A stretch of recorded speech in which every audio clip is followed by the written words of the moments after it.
Thanks, Charles, for letting me use your gardening supplies. I'll make sure I put it back in the garage. Man, tending to that lawn is a lot of work. Tell you the truth, Jim, I'm more concerned about keeping this house. What's going on? Well, you know, Sarah lost her job 2 months ago, right? Yeah. Since we lost that income, the bills have been piling up, and we're so far behind. I don't want to lose the house because of back taxes. I don't know what to do. I understand. The same thing happened to my sister and her husband when he lost his job. Do you know that the Wayne County Treasurer has plans and programs to help people stay in their homes? No, I didn't. Tell me about it. Yeah, go to www.treasure.waynecounty.com to see if you qualify. Say that again? www.treasure.waynecounty.com. Got it. We're here to help. We're here to help. We're here to help. We're here to chat. Good morning, everybody, and welcome to another episode of The Week That Was. My name is Saeed Khan, and I am joined by a sextet of awesome panelists. With 6, you were supposed to get egg roll, but I don't think that's going to happen with us. So there's an old movie for you guys. Yeah. Joining us today is labor and community activist Barbara Ingalls. We have former Channel 7 investigative reporter Jim Kiertzner, lawyer Bill Seikaly, and lawyer Joel Sklar. I should have gone Tom Brokaw there and said lawyer, but not as liquidy. And we have, of course, veteran journalist Nancy Derringer and co-founder of Deadline Detroit, Allan Lengel. So the news, of course, is still dominated by what is happening in Israel-Palestine, and particularly in Gaza. We have Secretary of State Antony Blinken, who has been shuttling around, sort of channeling Henry Kissinger as he did in the 70s, going around to various capitals in the Middle East, seemingly not doing that well. He shows up in Turkey. President Erdogan says, yeah, I'm actually going on a walkabout or a tour of Turkey, so you can talk to the foreign minister. And this seems to be a recurring theme that American diplomats and officials are facing a rather frosty felicitation from various parts of the Middle East. And of course, we have now news that Israel is having intermittent pauses of 4-hour blocks during the day, twice a day, to allow for supplies and for populations to move away from the battle zone. President Biden has said that there are now supply trucks are reaching 100 a day or more getting into Gaza. Where do we stand with the issue, and are we any closer to an end game? I think we are not. Do you want to take a bill or? No, go ahead, Allan. Oh, I'm going to say right now, the war rages on. I mean, the higher the numbers go on the Gaza side, the more pressure there is on Israel to be more careful about killing civilians, but also about just stopping a ceasefire. There are people, so there's arguments on both sides. I mean, Israel says, if we stop now, they still have the hostages. Hamas has still got their tunnels. They're still in place. They can fight another day and come after us again, and we need to push back. But it's an untenable situation, and there's arguments on both sides that are, But well, also, actually, Allan, I think you have a video, Allan, of somebody who was rather betrayed by her husband in an affair back in the 90s, who has some insight on this issue. Right. Well, I think there is a difference between a ceasefire, which would, in effect, freeze the situation in Hamas's favor. I negotiated a ceasefire between Israel and Hamas in November of 2012. And at that point, both parties did not want to go any further. The breaching of a pre-existing ceasefire by Hamas with rockets being sent into Israel had not caused a lot of damage. there had not been the horrific massacre that we saw on October 7th. And there also had not been the development of the infrastructure of terror that Hamas has built in Gaza. I don't know any nation represented at the New Economy Forum faced with the kind of assault that Israel was faced with by Hamas that would not be, number one, defending itself, and number two, trying to prevent it from happening again. Because with every other ceasefire, it did happen again until finally we got to the breach of a ceasefire, which was in existence on October 7th with the terrible attack by Hamas. So a ceasefire, if it were possible, which frankly I don't think is possible, I don't think Israel is interested in a ceasefire at this point, but they are perhaps willing to have what we do call humanitarian pauses. That was, of course, former Secretary of State Hillary Clinton. Could we have should we play? Could we have a clip of Trump howling like a baboon so we can all feel bad yet again about what we missed out on in 2016? Sorry, I want to add that editorial comment. Go on. And Rashida Tlaib will play her little. I will not be silenced, and I will not let you distort my words. I can't believe I have to say this, but Palestinian people are not disposable.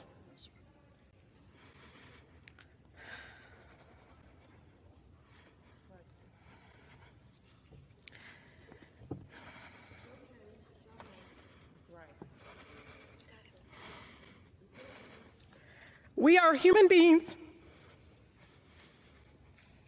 just like anyone else. The cries of the Palestinian and Israeli children sound no different to me. Why? What I don't understand is why the cries of Palestinians sound different to you all. Okay. Bill, I think you're have something? Yep. A couple points. One is, are we any closer to the end game? What is the end game? Can somebody tell me? Because I'll tell you what it looks like. And now I want to be very specific here. I'm talking about the Israeli government, which I question the validity of at this point. And I think it's clear if you saw Netanyahu's interview with David Muir, it's very clear that the goal at this point is to go in and take over the West Bank and to occupy it for the, quote, foreseeable future. Now, you can make, Allan says there are arguments on both sides, but the fact of the matter is that brings out something that I think people are simply ignoring. One, much of what he and his cabinet say sounds like the ultimate solution. Anybody ever heard that before? And, I think that there is a real threat that what's going on here is that the Israeli government wishes to eliminate the Palestinian people. Shove them into Jordan, shove them into Egypt. We'll take over the West Bank. We'll have Israel as we believe it should be. And it'll be Jordan's problem and Egypt's problem, or the Arab problem. I just think that that's what's going on. And I think that strategy does nothing except make all of this worse. I think we've got to ask, how did we get here? And what are the solutions? As most of you know, I'm married to this wonderful woman who also happens to be Jewish. At least two of you know her fairly well. Other than her selection in men, there probably isn't a finer woman around. And we talk about these issues a lot. It's hard for us. And it's clear to me that what has happened here is that no one has empathy for the other side at all. No one is looking at the other side of the equation. Hamas just didn't happen. The reason that those people are so frustrated and would do such horrific acts are fairly easily explained. Now, that happens to also be true for the Jewish people. And how the Israeli government came into existence. After the Holocaust, wanting a homeland sounds like a pretty reasonable thing to do. But let me ask a few questions. You know, we talk about the settlers that go into the West Bank from Israel and create these communities. When was the last time you heard about Palestinians going into Israel and creating settlements? And we talk about why Blinken, who I think is a pretty good guy, isn't doing very well. Maybe there's a serious lack of credibility when we say we will stand behind Israel no matter what. Because I if don't no think matter they what are. involves what they're doing right now, if that is seen by anybody other than an act of terror, I'm shocked. Some of what they're doing may be legitimate, but you know, let's take a look at the definition of terrorism. Terrorism is the use of force or violence against person or property to intimidate or coerce a government or its citizens to further action for furtherance of a certain political or social objectives. This is terror. This is terrorism on the Palestinian people to convince them that they should never have Hamas again or anybody like Hamas. It will have the opposite effect. But that's what's going on. I don't disagree with a lot of Bill says, but I mean, first of all, when we talk about, you say you can understand the attack on Israel, which was horrific, you know, and you say that it didn't happen in a vacuum, but we also have to look. I mean, we always have, when people talk about this doesn't happen in a vacuum, all we have to do is take 5 steps backwards and say, okay, I mean, Hamas and Netanyahu are extreme reactions to frustrated people.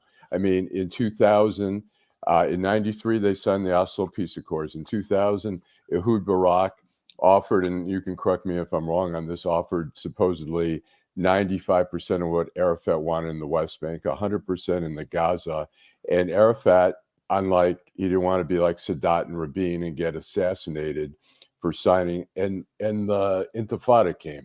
And so then buses started blowing up in Israel. And then people said, all right, even the peaceniks said, we've had enough. We don't want, we need, so they turned to an extremist like Netanyahu, who's a Alan, total Alan, asshole. answer my question. What's the end game? Well, what's the end game? Yeah, okay. So then, you know, so they have the Intifada.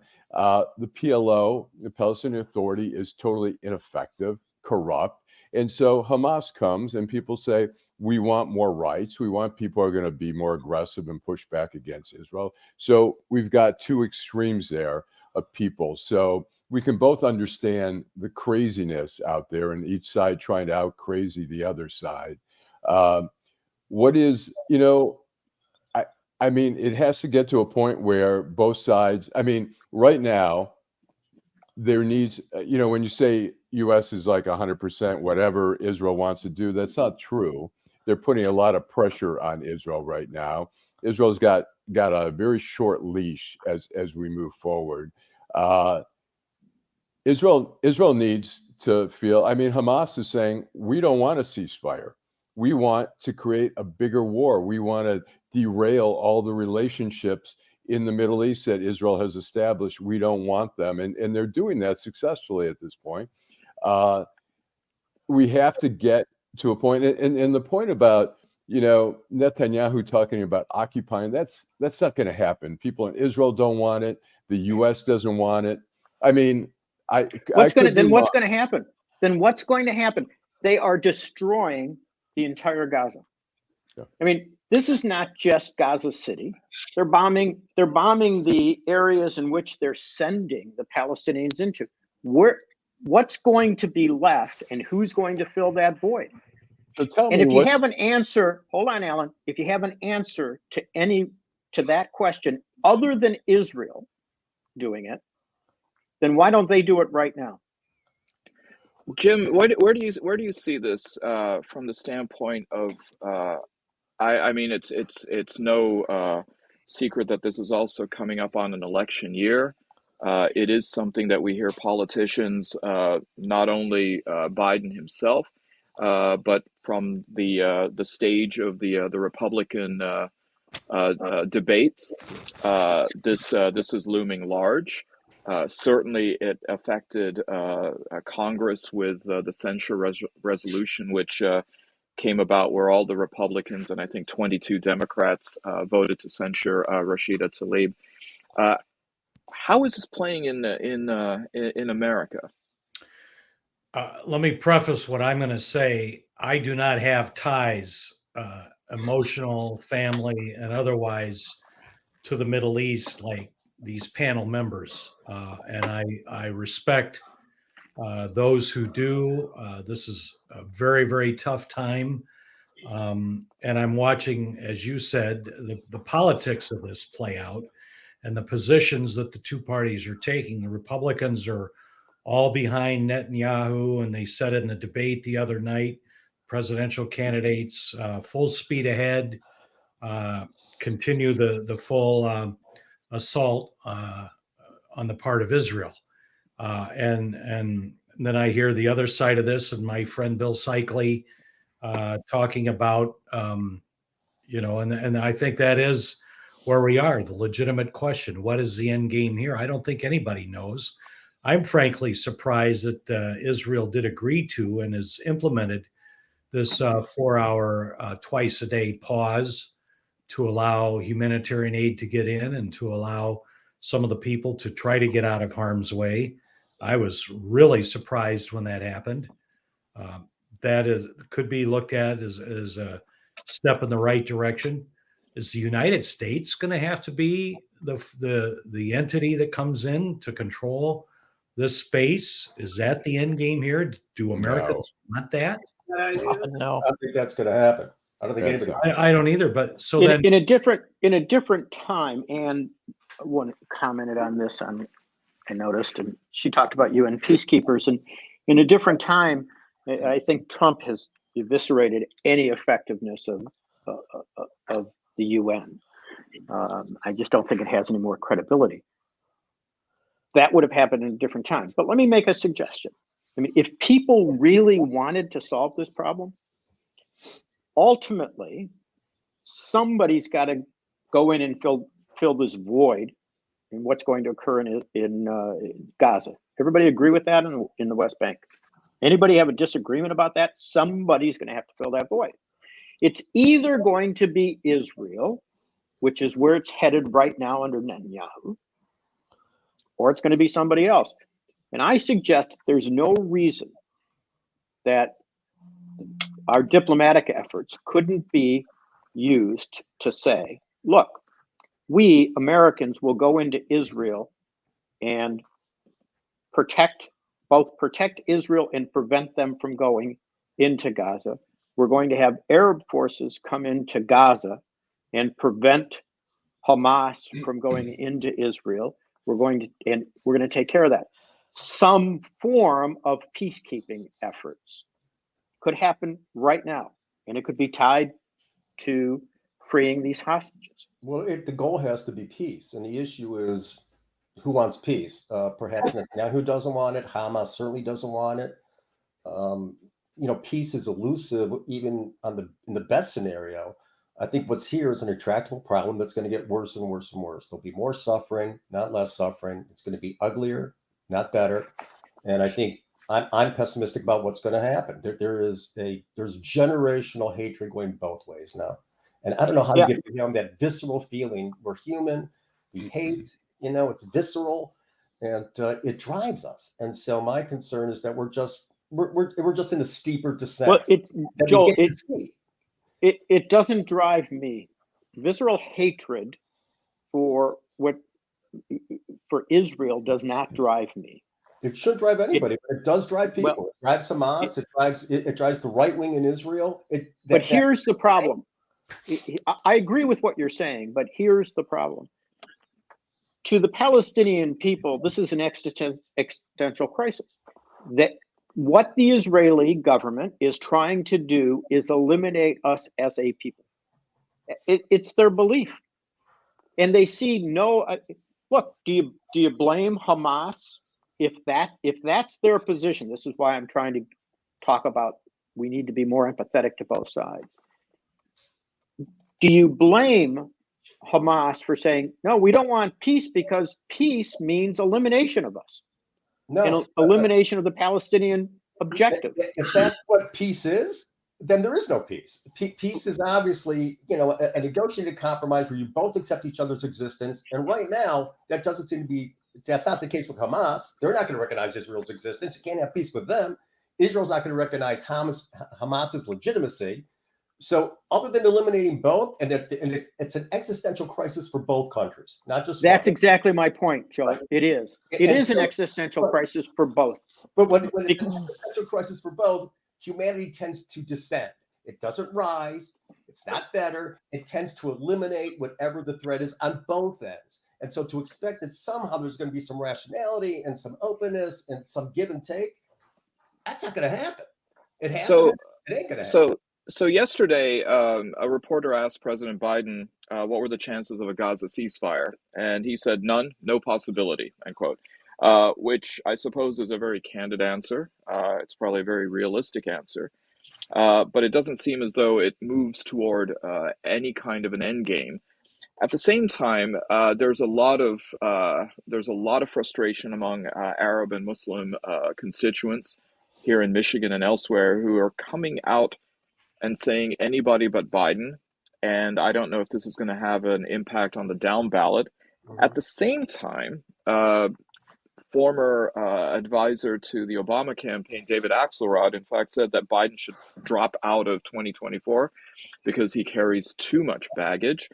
And yet at the same time, the elections on Tuesday seem to favor the Democrats doing quite well. And certainly Biden might take a certain kind of credit or feel validated for that. Barbara. We've never had such an excellent domestic president as we have had in Joe Biden. Domestically, he's just done amazing things. He's pro-labor. He is working on things that have to be done. He's getting things done. He is standing on the right side of everything as far as I can tell. And he was not my candidate. To hear neoliberals like David Axelrod and who's that skinny Cajun asshole? James Carville. That's the guy. I told him to shut the fuck up and get out of the way, because it's just amazing that we've gotten what we've gotten. So here we have, but hang on, when I worked the election on Tuesday, my husband and I counted absentee ballots for 14 frickin' hours. Wow. It was clear what was going on, that all of these predictions are wrong. That people are really beginning to see the progress of this. So it's so frustrating to hear anybody jump up and say anybody but Biden. I mean, I know he's old, but what are we going to do? Because the Republicans are not friends to the Arab community. They might be all very conservative because of financial issues and stuff, but the Republicans don't give a fuck about the Arabs, and they don't give a fuck about the Palestinians, and they only care about Israel because they all want to end the world and go to heaven. And I wish the pundits would just shut the fuck up. I can't. Although we're pundits here, I guess. So Nancy, Barb's taking over with the F-bomb. Showing me the way. All right. So I'll tell you. Can I say real quick? Yeah. With Bill, I just want to say, I think one of the solutions is whether you get rid of Hamas and Netanyahu, but you somehow neutralize both of them. I mean, I think they're both horrible. I think Netanyahu and his cabinet is atrocious, and they've fucked up internally what's happening in Israel, and they've poked the Palestinians in the eye in the West Bank and constantly provoked them by expanding. I mean, and they're racist, and they're just horrible people. But Hamas is also not a reasonable. I mean, we see Allan, have you heard me defend Hamas? Yeah. No. I'm not defending them. I'm just saying Hamas is also extremely oppressive. I mean, every woman you see is covered from head to toe in the Gaza.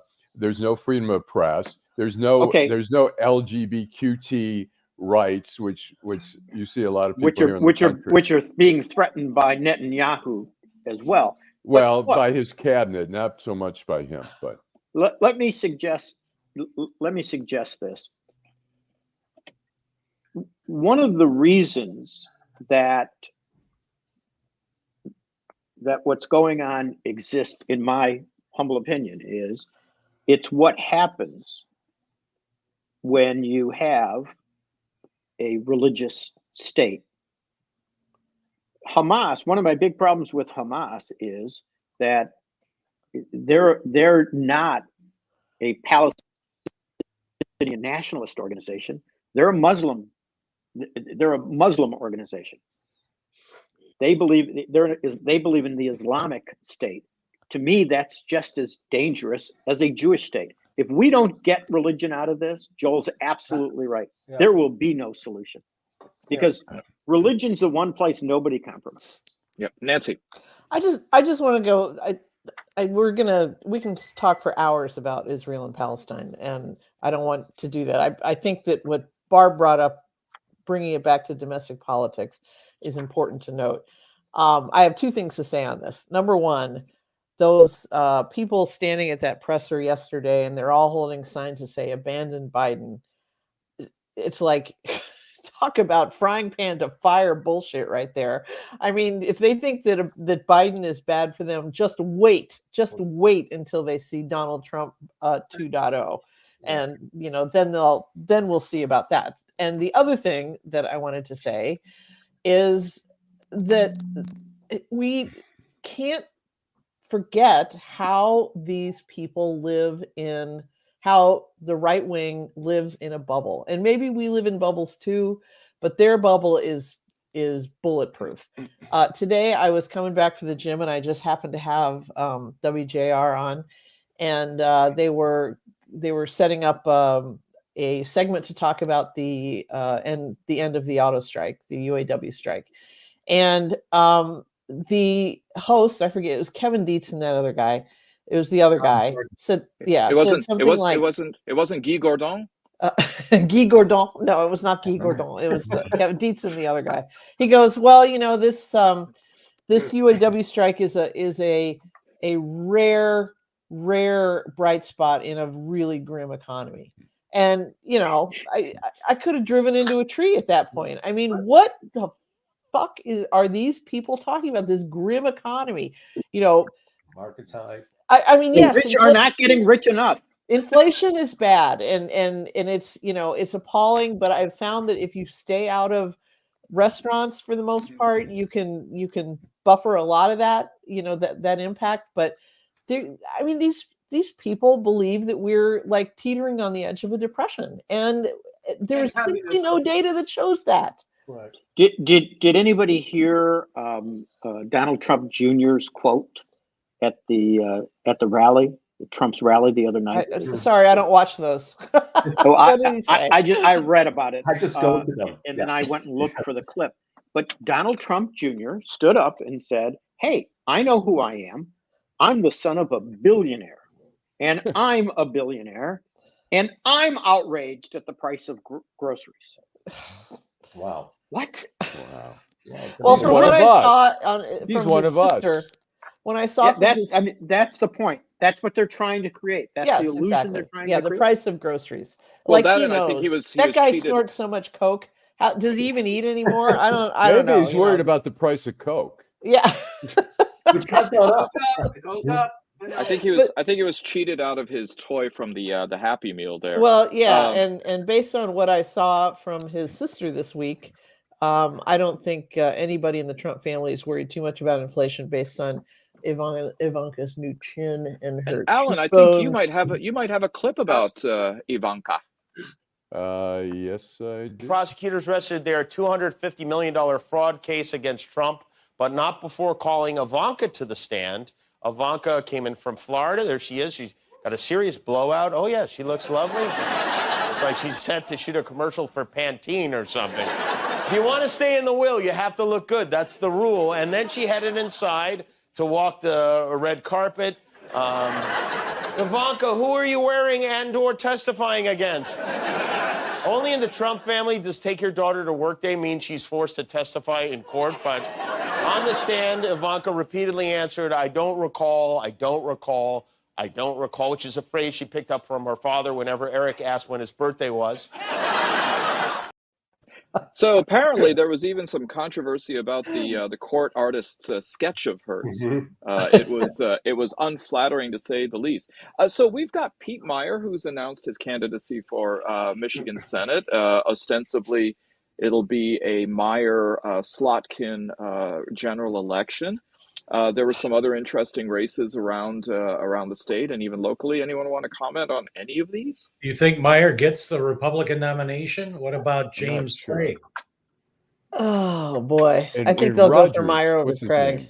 Rogers. And Yeah, Mike that's what I'm saying, Rogers. Mike Yeah. Mike Rogers. I think Yeah. he's Yeah. the strongest Republican candidate. Well, there was that pushback. Apparently, an intern is now being blamed for sending out a tweet from the Michigan GOP disparaging Meijer. So, are they scared he might win? I'm Nobody very in the sorry. Michigan GOP knows how to use Twitter. Come on. I mean, today there's a story in the news that I says the meant Michigan X. GOP is about to go tits up and declare bankruptcy because they can't. I mean, they can't pay their bills. I mean, they're trying to sell a building that they don't own. I mean, it's ridiculous. But Please don't. but I think what's going to happen with Peter Meijer, and I really, really regret calling him a hot ginger back in the days after January 6th, when he was like one of the very first Republicans to stand up and say, you know, this Donald Trump went too far in voting for impeachment. He is. I mean, he's a hot ginger. He's a classic handsome Dutchman. However, you're so fickle. It used to be Harry for you, but now he's on the outside. he is taking the path already trod by J.D. Vance, and he is starting to debase himself in an effort to get the approval of the base and of the Trump base and Trump himself maybe. And it's going to be bad. I mean, you know, It's not going to work. it's not going to work. I mean, and he's going to be a defeated ginger, and that is going to be that's going to be sad. But You know, it's interesting. Well, The that's okay. GOP is realizing that, like Christine Caramo is realizing that the crazies in the party don't have any money.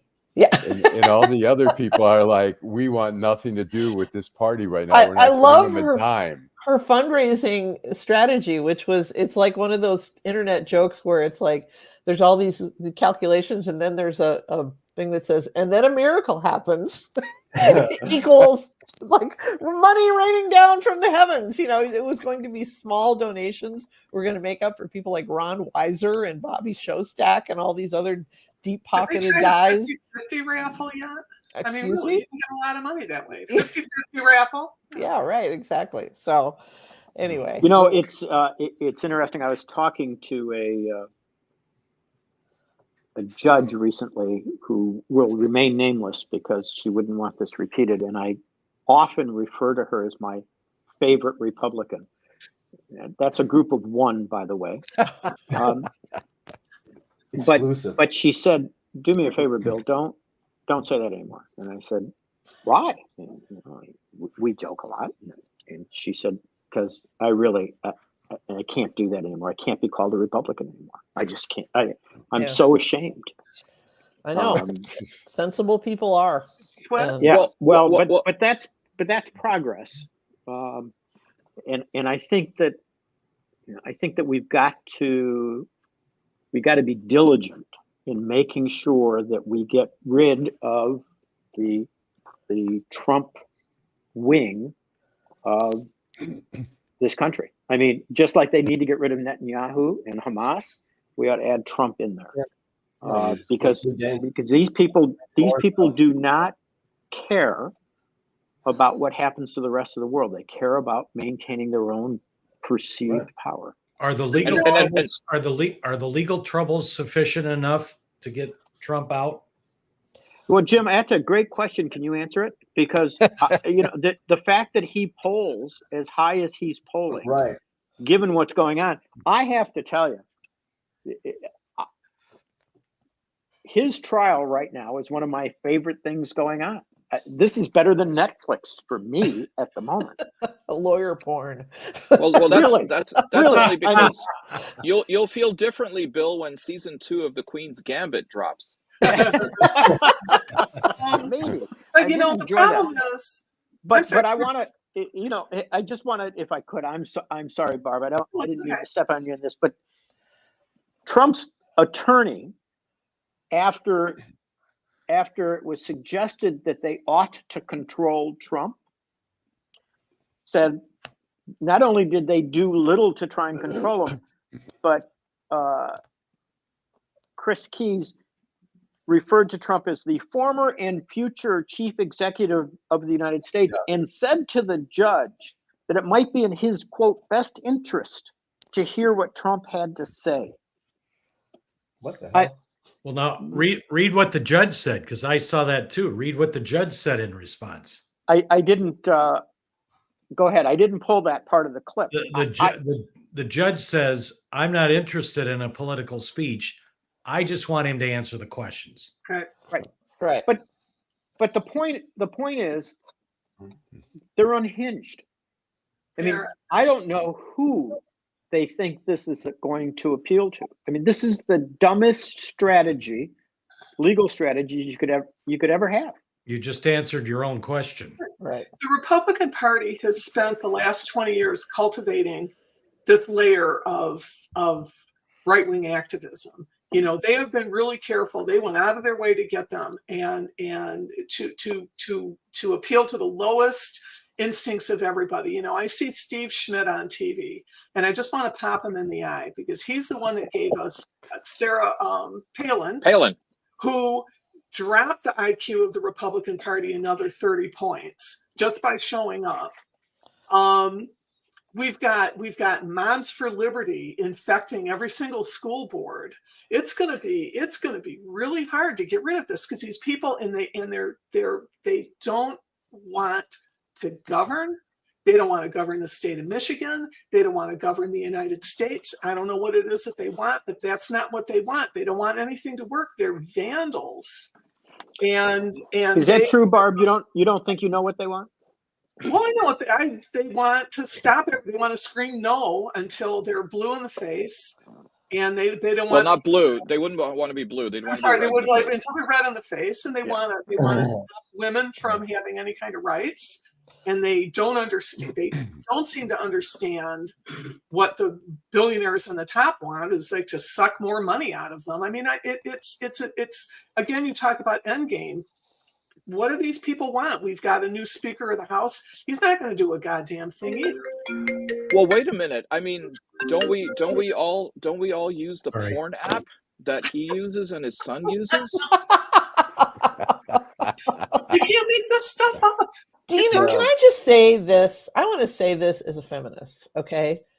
The religious right and their obsession with calling any person, male or female, but mostly male, who looks at porn a sex addict or demented.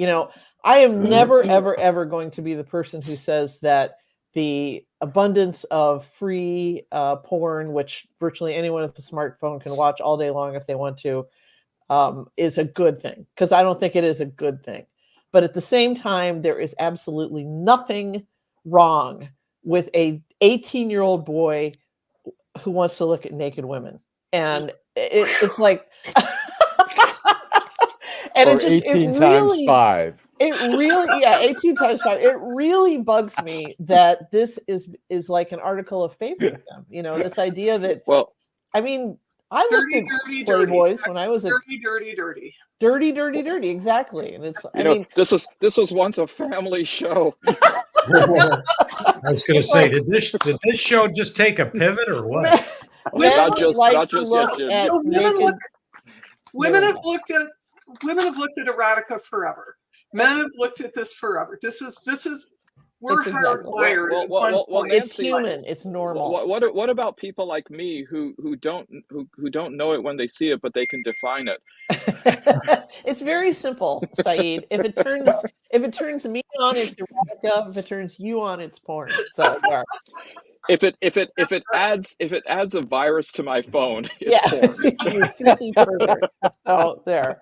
But I mean, when they talk Well, like Jim, this, I have to tell you, you're the only new person or non-regular on here right now. I think you've brought this on to the show. I can't think of what else has done it.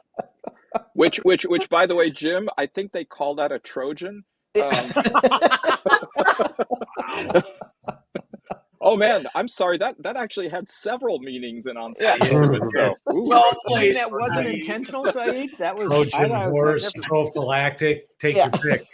Whatever. You know, as we were talking about religious matters, as Einstein once said, God doesn't roll the dice. So, but actually, let's go back to the debate. I think that there were some interesting moments there, and Alan, I think you've got some clips. Yes, I do. Let's see which one we want to play first here. In the last debate, she made fun of me for actually joining TikTok while her own daughter was actually using the app for a long time. So you might want to take care of your family first. Leave my daughter out of your voice. Your adult daughter. The next generation of Americans are using it. And that's actually the point. You have her supporters propping her up. That's fine. Here's the truth. You're just easy. I have another short one from Vivek, who's just... Let's speak the truth. I mean, since Ronna McDaniel took over as chairwoman of the RNC in 2017, we have lost 2018, 2020, 2022, no red wave that never came. We got trounced last night in 2023. And I think that we have to have accountability in our party. For that matter, Ronna, if you want to come on stage tonight, you want to look the GOP voters in the eye and tell them you resign, I will. But, you know, that guy, I mean, Ronna Romney or McDaniel, whatever, she's the lapdog for Trump. Yeah. I mean, he doesn't want to blame Trump for all the losses, so he blames Ronna, who's I've heard privately initially after the election said, yeah, Trump lost, and Trump just beat on her to carry the water for that. But she's just a lapdog, and he's so fearful of going up against Trump. It's such bullshit. Can I just say that that when white people try to use black slang, they inevitably screw it up. Like when she said, "Keep my daughter's name out of your voice." Out of your voice. Right. That was great. It's like keep my daughter or keep her name out your mouth. That's what you're supposed to say. Out of your mouth. Over there and just gave him a pop, just like Will. Yeah, exactly. She should have walked over there, and it's like no jury in the world would convict her. Put him in a headlock. Is that on the way there, she should have slapped Ron DeSantis, who was standing in between, just for the hell of it.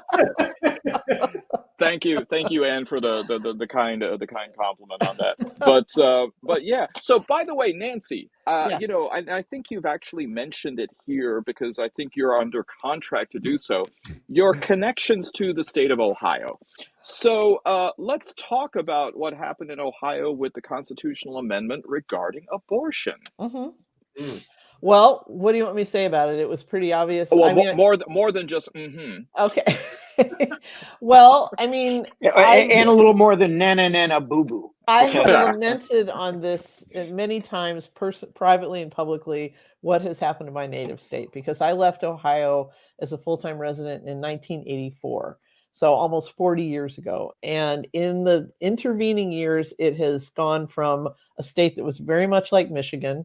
You know, it had a decent manufacturing base, a strong blue collar, white collar, you know, everything, into this red shithole. And I mean, I went back to Columbus, a thriving city, you know, a major university, state government, major corporations have their headquarters there. It's growing. It's, you know, and Cincinnati is the same way, and Cleveland is not quite the same way, but it's doing okay. And yet it feels like the entire state is run by people from Jackson County or Meigs County, you know, and down in the southeast, you know, Ottawa County. Yeah, exactly. But it's such a So, but I am not surprised that issue 1 passed, because we've seen this happen. You know, I would have been stunned if it had not passed, because we have seen this happen over and over again. This happened in Kansas. Yeah, I mean, it started with Kansas. We've had it's in red states, it's in blue states, it's everywhere. Purple. Women don't want their rights taken away in the name of a religious minority's beliefs about when life begins.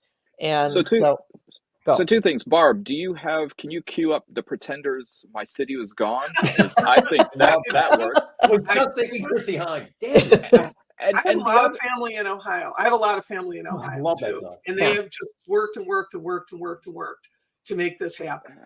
And it's, you feel terrible when your family, it's just like, we're sorry. It's like, no, we used to be sorry. And then isn't it? So, but I think that, I think that this points to something. Yeah. And that is that if people are voting on issues, the Democrats tend to win. Yep. But if people are voting on personalities or trends or cults or, political philosophy, Democrats tend to lose. So on I that, have a question. Yeah, go ahead. I have a quick question. When we see all these pundits saying Biden should step aside, who would even step in there? That is a great question. And look, Well, I'm an involved Democrat, but I will tell Michelle Obama, Gavin Newsom. Not Michelle Obama. She has the inside. Too smart. The inside people. Gavin Newsom. Have this fear. What are you going to do? You're going to have them drop out and have a primary? Talk about a great way to self-destruct. Yeah. That would be a huge mistake. I'm just telling you the conversations that I'm hearing among really involved Democrats. The people have a primary, we self-destruct. And by the way, I believe Axelrod when he says, I didn't tell Biden not to run. Yeah, I told him what the problems were. Right. And I think that that's probably more true than not. But what's, again, I keep on coming back to this today. What's the end game? Yep. And I'm not sure what the answer is. I'm not sure who the person to step in is. You hear all the popular names, but how do you get there is I think a better question. Right. How do you get to the replacement? And just one of our viewers says, it's now a state issue, not a federal issue. I wonder if there's a little buyer's remorse for all those states' right Republicans having this. By the way, I just want to say that's what they said when Dobbs came down. Oh, this returns it to the states where it should have been all along, without the by judicial fiat, blah blah blah. So the states start weighing in, and the states start saying, we want legal abortion. Kansas wants legal abortion. Ohio wants legal abortion. Michigan, all these other states. And what does the tune change to? We need a federal law. It's like why does anyone vote for a Republican? They are so full of shit. But, so Michael Pappas, another one of our viewers, said it's too late for Biden to go ahead and step down. Actually, I would respectfully disagree. Not because I want Biden to step down or that I've got an opinion about that, but LBJ actually stepped down in the spring of 1968 after Cronkite said that the Vietnam conflict was unwinnable. So it was a different media and political environment then, but I hear you. So yeah, I hate to say this, but here's my prediction. Somebody write it down because I would love to be right at least once.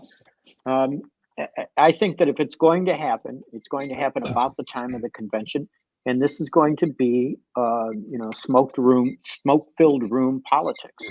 There's going to be if it happens, there will be a substitution, an agreement. And someone else will come out with the nomination at the convention. Right. I don't know who it is. What do you see the short list? A lot of names. What do you think the top 5, Jim? What do you think? Well, it's what I said: Michelle Obama, Gavin Newsom, Gretchen Whitmer, Pete Buttigieg has been thrown out there a little bit. Kamala. Kamala. I think a lot of the Democrats don't feel she's electable. Yeah. I think I agree with everything except for Michelle Obama. She's stated over and over and over that she hated politics. She's too smart to run for president. Having a good time. Her life is I think that good. Michelle, you need to save us all. You need to save the party. I think it would be better to, and I hate to say it, but to replace Kamala Harris as VP, because if the thought is that Biden can't finish a term. Jim, I'll tell you, in 2028, mark my words, Bill, I'll tell you who's going to get the Democratic nomination, and she'll win, is Taylor Swift.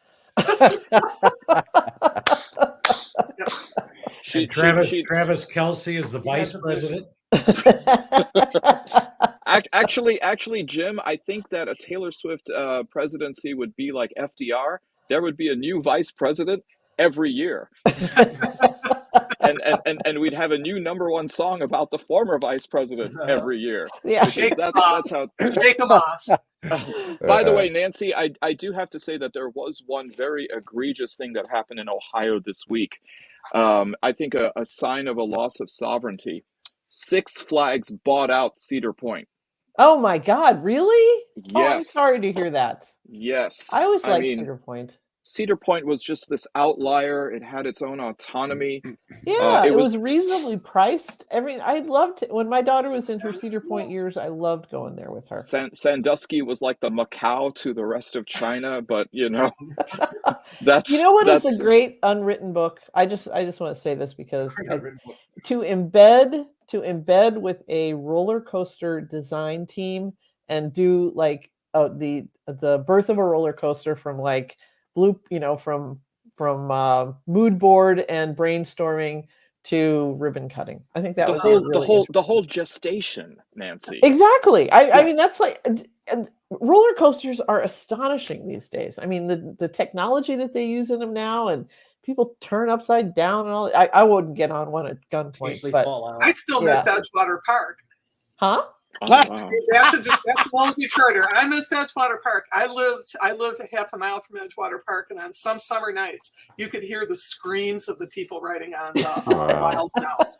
Well, the roller coaster that was there, that was built in like the 1920s, is right now in Berlin being used. It's a wooden roller coaster, and it is still in use. And that was scary. That was a scary one back in the 60s, and it is scary now. But yes, I am team Edgewater Park.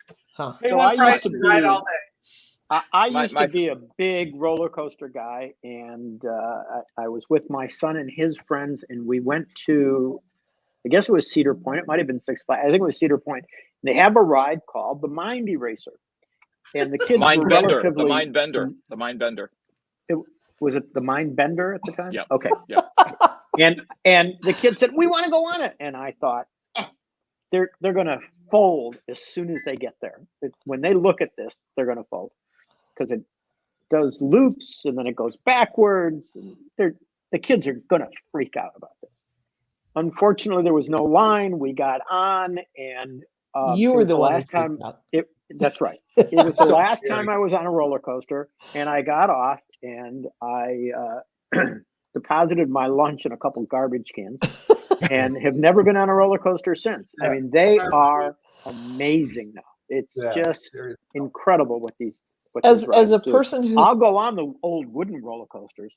I mean, they're exciting, but they don't turn you upside down. They don't go backwards. They don't loop the loop. As a person who worked for a newspaper and covered the Ohio State Fair, I know what metal fatigue is. I know those carnies that look like they rolled in out of some fentanyl safe injection site and some hellhole. I mean, there's just too many things can go wrong. And that's one of the things I liked about Cedar Point is they did seem to have a truly professional staff, and I could see them in the early morning, like walking underneath the coasters and looking, doing at least visual inspection. So, well, that's because the people that work there are former carnies who went to La Rosée finishing school in Switzerland and came back.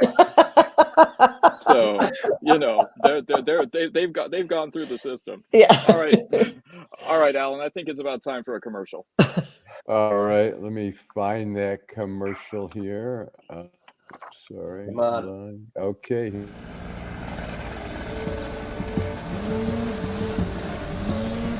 Thanks, Charles, for letting me use your gardening supplies.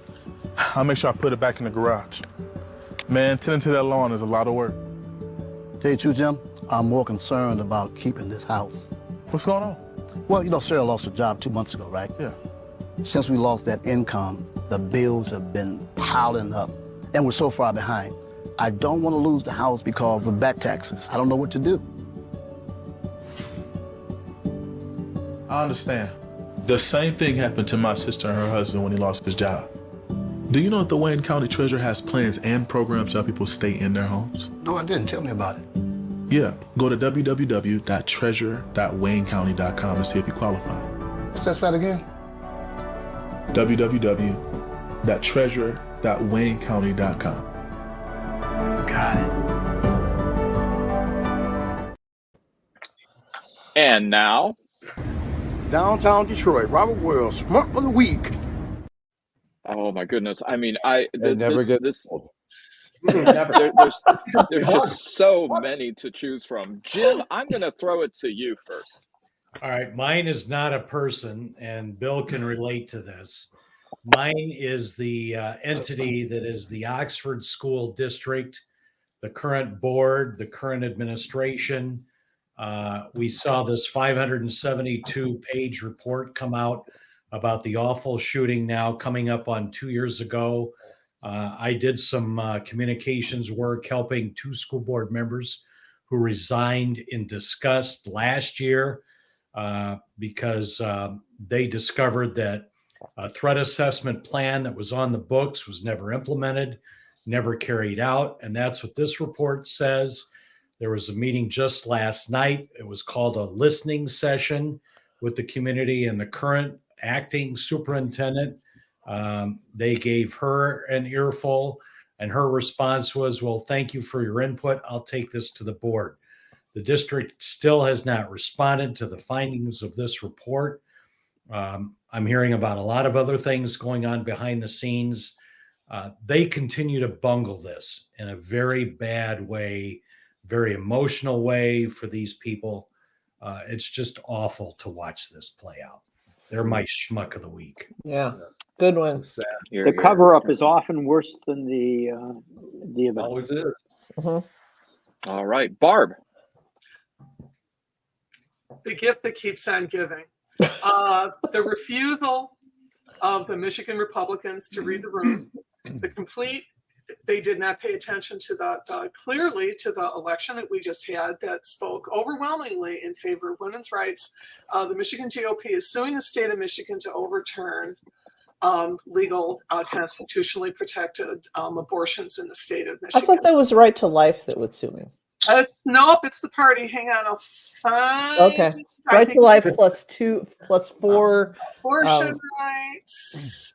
Blah blah blah blah. It's okay. You don't have to look it up. It's fine. No, it's right to life. But you mentioned it. I mean, religious leaders, legislative leaders. Legislative leaders. Nope. They keep at it, kids, because you never let me down.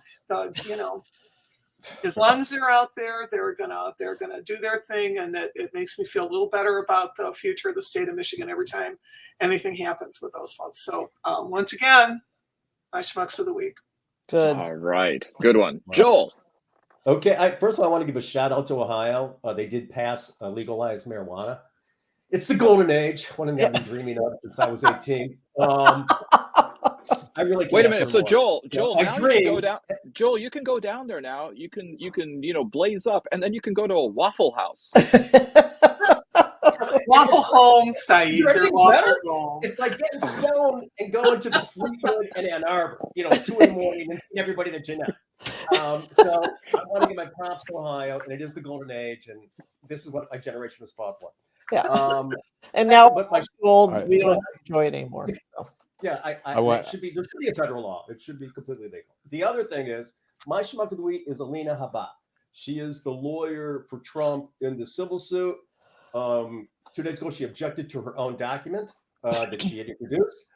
She is so fucking far out of her depth. It's ridiculous.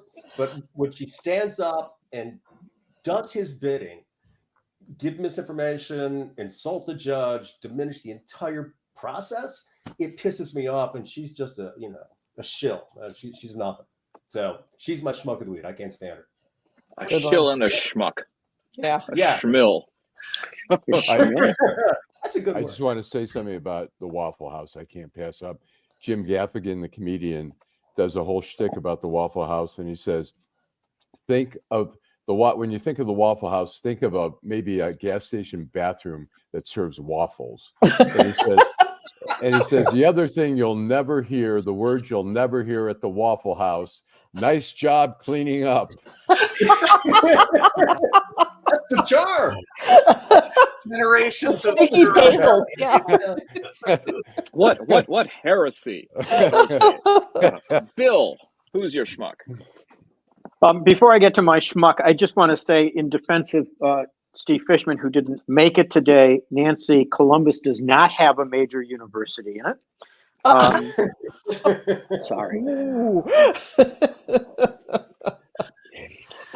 And Joel, you waited until you were 18? Yeah, to get I into did. marijuana? I went until I was 18 before I smoked. Well, I'll tell you the story real quick. Freshman in Michigan State, first day there, they had a tower bong. If you remember these, you were like 8 feet tall. You had to stand on a chair, fill up a ceiling. And what that was dorm? my first What dorm, Joel? Wonders. I was on the 5th floor. And what year? 1977, I believe, is when I was there. Okay. And Glenn as best Durst, as you could remember. as best as I can recall, lit it up, and he said, just keep inhaling. Got a huge cylinder, inhaled, coughed out my lungs, and have never stopped since. So. That's my story. That's how I got into the awful world of marriage. I had the good fortune of having a brother at Michigan State in 1965. And there weren't very many 8th grade boys in 1965 smoking marijuana, but that's when he started me. So you guys are all amateurs compared to the Bobcats of Ohio University, where it never stopped. And it was, the first time I went to OU, somebody offered me a rag soaked in ether. So that's wow. Oh my God. I do have a schmuck. Did they offer it? Did they offer it by coming behind you and putting it over your mouth? No, all they said was, "Don't anybody light a match. If you want to smoke, go outside here." So I was at Redford Junior. I've got to ask Nancy, what year? What year, Nancy? That would have been probably 1975, 76. So yeah. My freshman and sophomore roommate at Michigan smoked an ounce a week, and I was perpetually hungry and paranoid I'd miss the cafeteria timing. But anyway, go ahead, Bill. Contact highs. Before I give you my schmuck of the week, a little background. I know Rashida Tlaib. Rashida Tlaib and I have never gotten along very well. Even though we're both Palestinians, we don't see eye to eye on much. But my schmuck of the week is Rich McCormick, the Republican who who pushed the censor of Rashida Tlaib. You can say what you want about Rashida Tlaib. The last time I checked, she ought to be able to have First Amendment rights. And I thought this censure was incredibly un-American. Yeah. And don't Congress people have an absolute immunity on the floor of Congress to say whatever they want? Yeah. Yes. Okay. But so what? Yeah. I mean, they don't have. I agree with Bill on immunity. that. I agree with you on that. Okay. All right. I guess that goes to Nancy now. Yes, and I have a good one, and I'm surprised nobody else picked him. Wow. I'm going with Joe Moss, who is the county commissioner in Ottawa County, who is the leader of the Ottawa Impact Group that swept into Ottawa County's commission and took it over and hired that dumbass Joe Gibbs to be the county executive, et cetera, et cetera. They have been trying to fire their health director, the county health director, for this crime of taking COVID seriously. and she has wisely fought back, probably with the lure, but probably not. I'll get out. And today she is walking away with $4 million to drop her suit. And the taxpayers of Ottawa County who thought it was a good idea to elect this dork are now discovering, no, that was a bad idea. So he's probably, my guess is that Ottawa Impact is going to have the legs cut out of them under the next election, but who knows? Wow. So, but for many reasons, he is, yeah, he's my schmuck of the week. Yeah, good one. All right, Allan. I am going to go, as we see from this whole Middle East thing, how it's spilled over in the U.S. on both sides going at it. There was a woman that police are looking for in Brooklyn at a park, and this man, a 40-year-old man, was wearing I'm going to mispronounce, keffiyeh. He was wearing one of the scarves here, and he had a toddler with him, and the women took her hot coffee and threw that at them and called them terrorists. Some of the coffee got on the kid. I guess the kid was not injured, but they've now posted a photo. And this kind of shit does not help. And it's just pure idiocy. And it only just pours more gasoline on the fire. And it's just bullshit. So.